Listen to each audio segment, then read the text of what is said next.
ॐ नमो नारायणाय नमः। नमस्कार दोस्तों, कैसे हैं आप सब लोग? आपका हमारे चैनल पे स्वागत है। हमारे चैनल नित्य पुष्ट पर हम लोग आप सबके लिए लेटेस्ट वीडियो लाते रहते हैं, इसलिए आप हमारे चैनल को सब्सक्राइब कर लें और साथ ही बेल आइकन को दबा दें, जिससे आपको हमारे सभी लेटेस्ट वीडियो सबसे जल्दी देखने को मिलेंगे। आज हम बात करेंगे योगिनी एकादशी के बारे में। योगिनी एकादशी का शुभ मुहूर्त कब है, इसके व्रत करने से कौन कौन से लाभों की प्राप्ति होती है, तथा हम आपको योगिनी एकादशी के पारण का सही टाइम, इसके महत्व और आपको सुनाएंगे इसके पीछे की एक बहुत सुंदर कहानी। योगिनी एकादशी आषाढ़ महीने की कृष्ण पक्ष की एकादशी है। एकादशी का दिन भगवान विष्णु को समर्पित होता है। मान्यता है कि इस दिन भगवान विष्णु की विधि विधान से पूजा करने से भगवान विष्णु का आशीर्वाद प्राप्त होता है। एकादशी व्रत करने से इंसान सभी सुख सुविधाओं को भोगकर अंत में मोक्ष को प्राप्त होता है।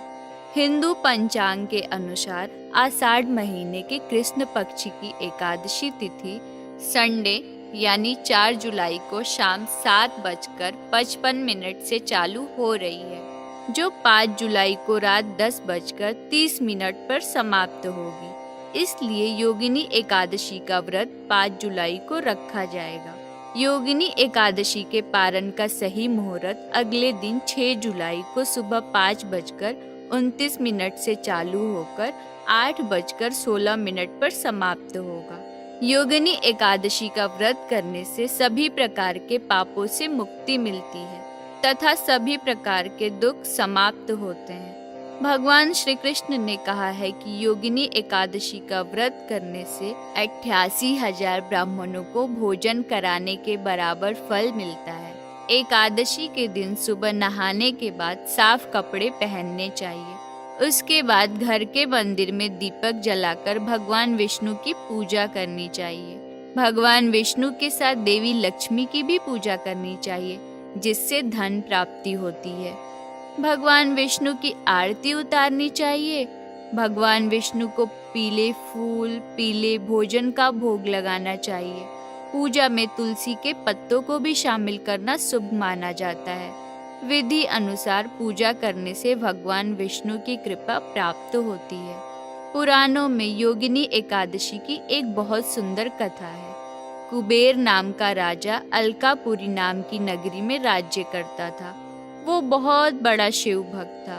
उसके यहाँ हेम नाम का एक माली रहता था। उसका काम था कि वो राजा को हर दिन शिव पूजन के लिए मानसरोवर से फूल लाकर देता था। माली की विशाल काशी नाम की बहुत सुंदर बीवी थी।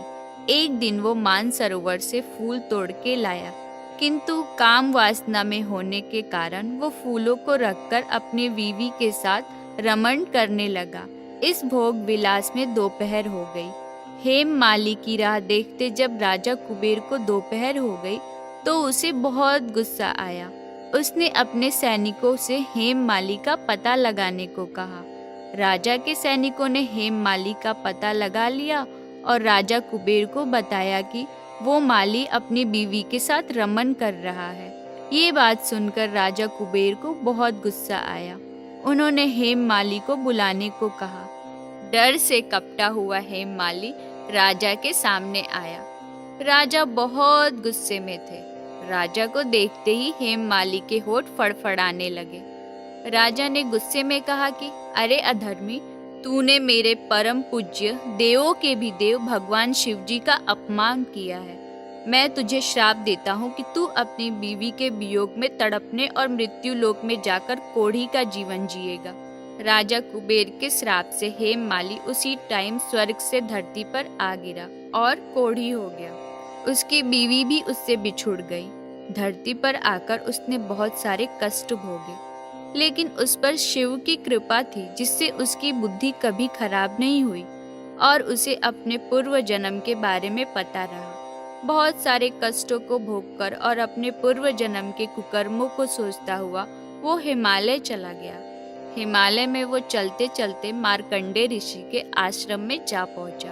उसने महर्षि को प्रणाम किया और उनके पैरों में गिर गया। हेममाली को देखकर ऋषि ने कहा, तूने कौन से पाप किए हैं जिससे तू कोढ़ी हो गया है और भयानक कष्ट भोग रहा है। महर्षि की बात सुनकर हेममाली बोला, मैं यमराज कुबेर का नौकर था। मेरा नाम हेममाली था। राजा शिवजी की पूजा करते थे रोज, और मैं उनकी पूजा के लिए फूल लाने का काम करता था।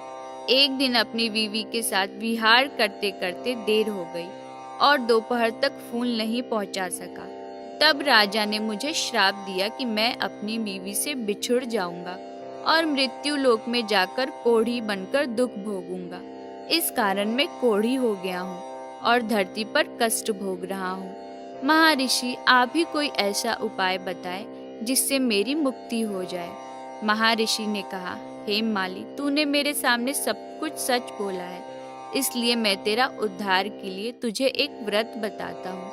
यदि तू आषाढ़ महीने के कृष्ण पक्ष की योगिनी एकादशी का विधि के अनुसार व्रत करेगा तो तेरे सारे पाप समाप्त हो जाएंगे। महर्षि की बातें सुन हेममाली बहुत खुश हुआ और महर्षि के बताए अनुसार उसने योगिनी एकादशी का विधि अनुसार व्रत करना चालू कर दिया।